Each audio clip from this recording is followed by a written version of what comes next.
फातिमा की रानी माँ, प्रभु यीशु की माँ, आसरा तू ही है माँ।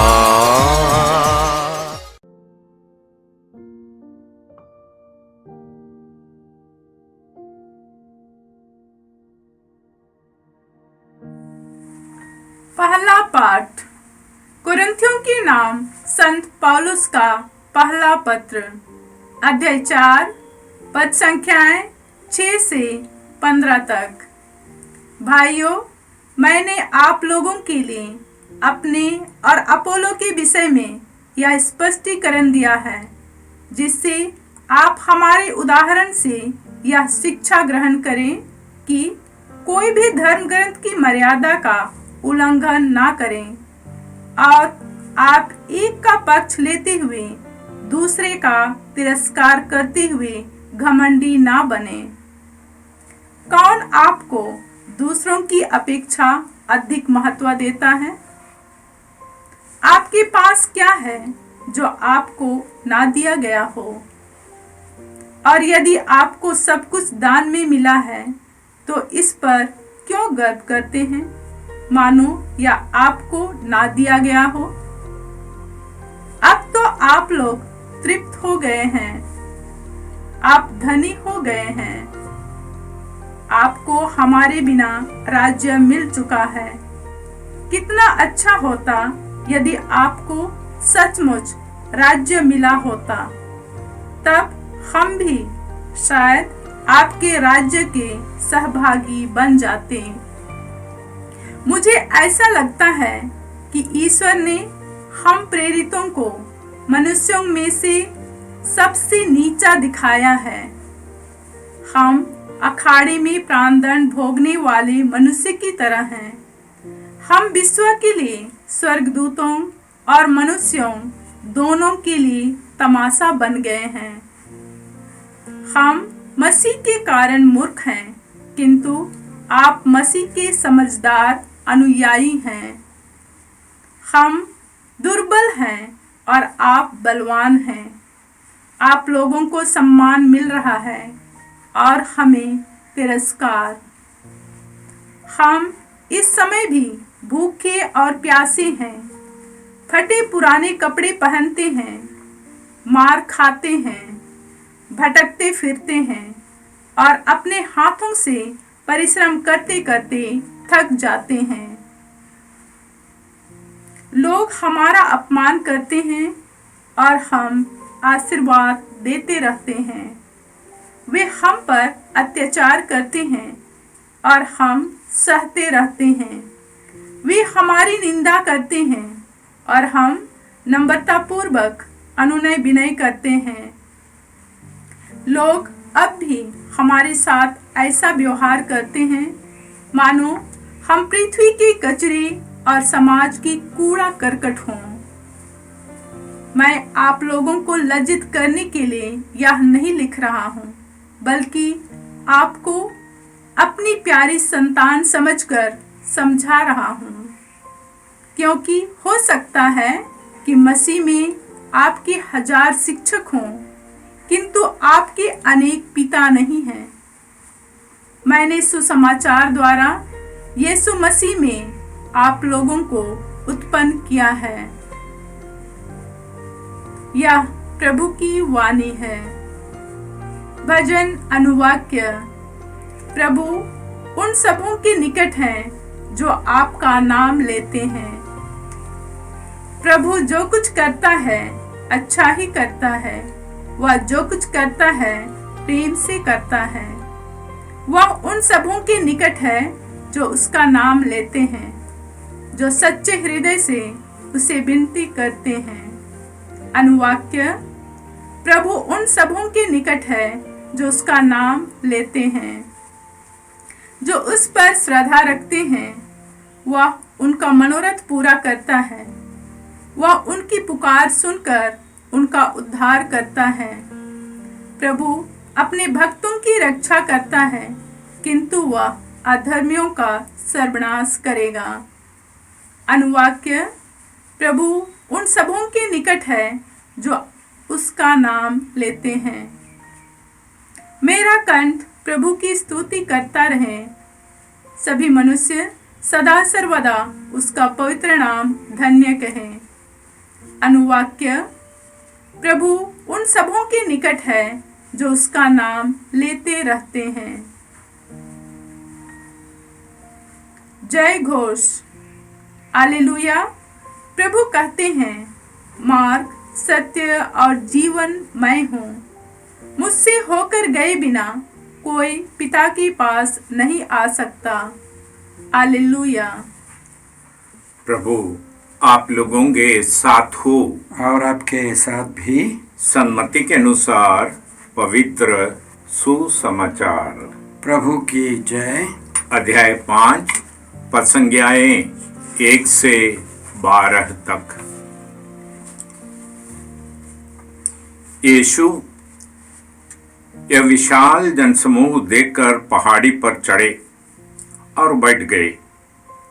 उनके शिष्य उनके पास आए और वे ये कहते हुए उन्हें शिक्षा देने लगे, धन्य है वे जो अपने को दीनहीन समझते हैं, स्वर्गराज्य उन्हीं का है। धन्य है वे जो नम्र हैं, उन्हें प्रतिज्ञा देश प्राप्त होगा। धन्य है वे जो शोक करते हैं, उन्हें सांत्वना मिलेगी। धन्य है वे जो धार्मिकता के भूखे और प्यासे हैं, वे तृप्त किए जाएंगे। धन्य है वे जो दयालु है, उन पर दया की जाएगी। धन्य है वे जिनका हृदय निर्मल है, वे ईश्वर का दर्शन करेंगे।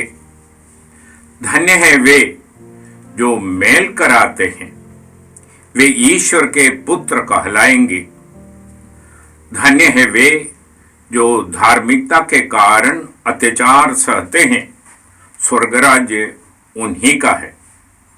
धन्य हो तुम जब लोग मेरे कारण तुम्हारा अपमान करते हैं, तुम पर अत्याचार करते और तरह तरह के झूठे दोष लगाते हैं। खुश हो और आनंद मनाओ, स्वर्ग में तुम्हें महान पुरस्कार प्राप्त होगा। तुम्हारे पहले के नबियों पर भी उन्होंने ऐसा इसी तरह अत्याचार किया। यह प्रभु का पवित्र सुसमाचार है। क्रिस की जय।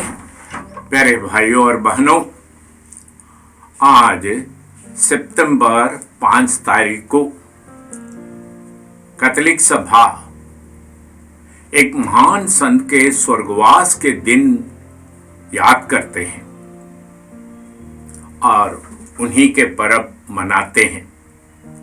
वे हैं कलकत्ता के संत मदर तेरेसा। अल्बानिया में जन्मे आग्नेस गोशु बचपन से ही ईश्वर की राज्य के पैगाम सुनाना चाहा और उनके वचनों के प्रचार प्रसार में लगे रहना चाहती थी। इसलिए वे लोरेटो के सिस्टर लोगों से जुड़े, जो इन दिनों भारत में मिशनरी बनकर कार्य कर रही थी। वैसे वे कलकत्ता पहुंची।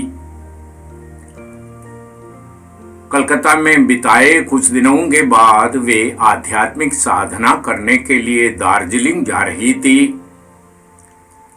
वह ट्रेन में बैठी हुई थी और एक अंतरात्मा की आवाज उन्हें सुनाई पड़ी, मैं प्यासा हूं। उससे प्रारंभ हुई उनकी आध्यात्मिक यात्रा की दूसरी पहल और वे अपने आध्यात्मिक गुरु की सलाह लेकर उसको समझने की कोशिश करते हुए कलकत्ता के गलियों में बसने के लिए लोरेटो समाज की सुरक्षा और सुविधाओं को त्याग कर कलकत्ता के चोल में गरीबों के बीच में मात्र 5 रुपया लेकर निकल पड़ती है। कालीघाट के पंडों के बीच में वयस्कों और मरणासन्न लोगों की सेवा करते हुए अपना जीवन प्रारंभ करती है। अल्बानिया में जन्मे अग्नेस के साथ ईश्वर की महान योजना थी। ईश्वर ने उन्हें अपनी कृपा से भर दी और आज के सुसमाचार में, मत्ती के सुसमाचार में 5वें अध्याय 1 से 12 तक के पदों के अक्षरशः उसका पालन करने के लिए उत्प्रेरणा दी। अगर किसी व्यक्ति में हम यीशु की इन शिक्षाओं को पूरे होते हुए देखना चाहते हैं तो हम मदर तेरेसा के जीवन को बारीकी से देख के अनुभव करें। एक दिन एक अंग्रेज पत्रकार ने मदर तेरेसा के कार्यों को देखकर उनसे कहा, मदर, अगर कोई मुझे 10,000 पाउंड दे तो भी मैं यह नहीं कर पाता। तो मदर तेरेसा ने उनसे कहा, आप ही केवल नहीं, मैं भी नहीं कर पाता, परंतु इन असहायों में, उन वयोवृद्धों में, उन गलियों में पड़े असहाय व्यक्तियों में यीशु को तड़पते हुए मैं पाता हूं, तो मैं उनकी सेवा किए बिना नहीं रह पाती। मैं उनमें यीशु को देखता हूं। कलकत्ता की मदर तेरेसा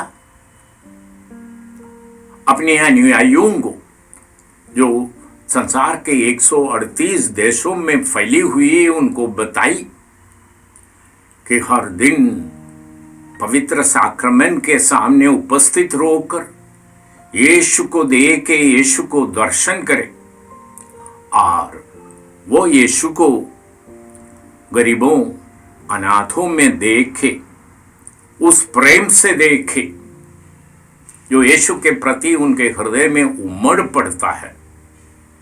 सेवा करना काफी नहीं, पर उन अनाथों, तिरस्कृत लोगों को प्यार से देखना, उनको सम्मान देना, उनको सम्मान उन्हें वापस देने के लिए उनकी सेवा, सत्कार, शुश्रूषा करना, यही बुलावा का अंतरम और रहस्य मदर तेरेसा अपने सहेलियों, अपने साथियों को प्रदान की। आज के सुसमाचार कहते हैं,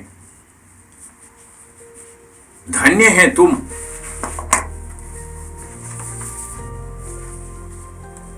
धन्य है वे जो दयालु हैं, उन पर दया की जाएगी। धन्य है जो अपने को दीनहीन समझते हैं, स्वर्ग राज्य उन्हीं का है। धन्य है वे जो नम्र है, उन्हें प्रतिज्ञा देश प्राप्त होगा।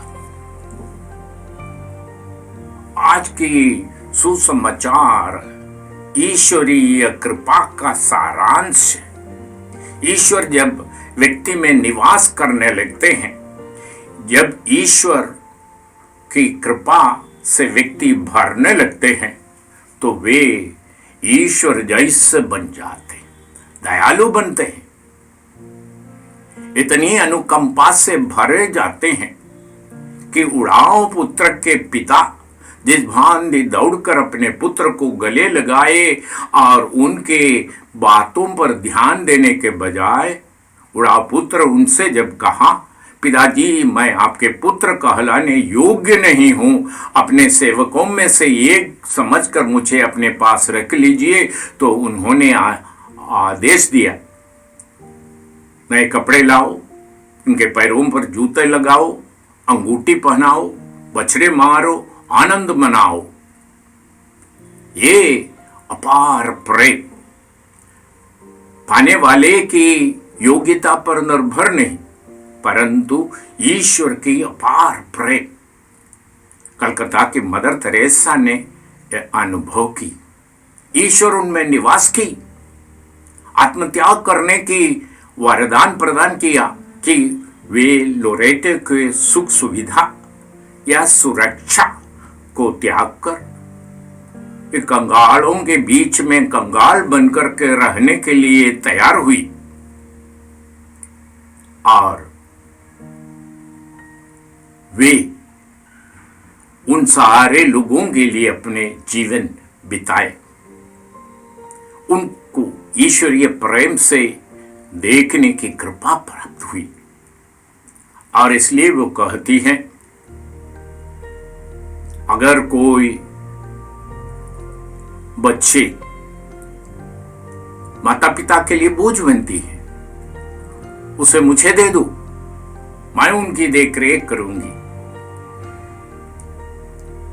ईश्वर उस मेरे बच्चे में निवास करते हैं, वह मदर तेरेसा अनुभव की।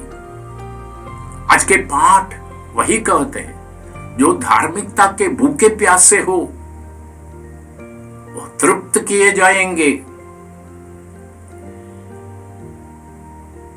ईश्वरीय स्वभाव, ईश्वरीय प्रेम, ईश्वरीय कृपा जब मनुष्य में भर जाते तो मनुष्य बदल जाते। अपने को और अपने जीवन में आने वाले कठिनाइयों को देखने के बजाय दूसरों के जीवन में आने वाले दुख दुविधाओं को देखकर तरस उठते हैं, उन्हें आलिंगन करने के लिए तत्पर हो जाती हैं। यह आज के पाठ है। आज हमें बुलाते हैं, बाहरिक धर्माचरण, उपवास और विनती प्रार्थनाएं, ये सब केवल उस समय सार्थक हैं जब वे हमें ईश्वर के स्वभाव को धारण कर ईश्वर के जैसे बनने में हमारी सहायता करते हैं। जब हमें वह ईश्वरीय स्वभाव प्राप्त होगी तब हम धन्य बनते। स्वर्ग राज्य हमारा है। ये आज के शिक्षा में यीशु बताते हैं। धन्य है वे जो धार्मिकता के भूखे प्यास से वे तृप्त किए जाएंगे। धन्य हैं वे जो दयालु हैं, उन पर दया की जाएगी।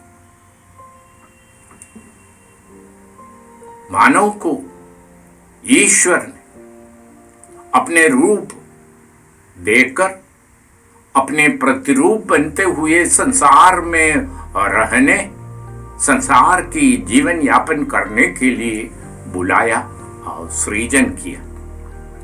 आज के पाठ मनुष्य को उसके लिए प्रेरणा प्रदान करते हुए बुलाते हैं। यीशु के सारी शिक्षा एक तरह से आज के पाठ में सारांश में बताते हैं। ईश्वर पिता को वे प्रकट करने आए, पिता के स्वभाव को वे प्रकट कर रहा है और बताते हैं जो मेरे कारण और स्वर्ग राज्य के कारण अगर कोई उत्पीड़न सहते हैं, धन्य है, क्योंकि उनका नाम स्वर्ग राज्य में लिखा है।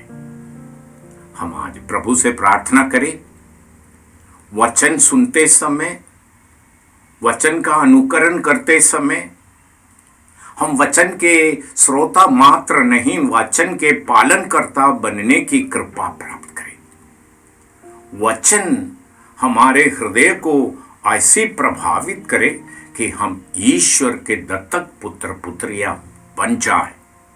उनकी कृपा हमारे जरिए बह निकले। हम आज के समय में मदर तेरेसा जैसे बन करके न केवल सांसारिक सम्मान से सम्मानित होने के लिए तड़पे। हाँ, मदर तेरेसा को भारत देश ने भारत रत्न से नवाजा, पर उससे बहुत बहुत अधिक बड़ा है ईश्वर की दृष्टि में महत्व और महान समझे जाना। हम इस कृपा के लिए प्रार्थना करें, हमारे व्यक्तिगत जीवन में इसको पूरी करने की कोशिश करें। पिता और पुत्र और पवित्र आत्मा के नाम पर। जय यीशु क्रिस में प्रिय भाई और बहनों, प्रभु यीशु ने हमें आदेश दिया है संसार के कोने कोने में जाकर सारी सृष्टि को सुसमाचार सुनाओ। सुसमाचार सुनने के लिए और सुनाने के लिए एक अच्छा मौका है। आप कृपया इस चैनल का सब्सक्राइब करें, लाइक करें, शेयर करें, बेल आइकन दबाएं ताकि यहाँ की नई वीडियोस की सूचना आपको मिलती रहेगी। साथ साथ आप दूसरों को भी प्रेरणा दें इसका सब्सक्राइब करने के लिए। याद रखें, कल के मिसा के दैनिक पाठ और उस पर टिप्पणियाँ आज ही दोपहर के बाद हम लोग अपलोड करते हैं। कृपया आज ही उसको सुनकर कल की तैयारी करें। प्रभु यीशु आपको और आपके परिवार को 100 गुनी आशीष देंगे। जय यीशु।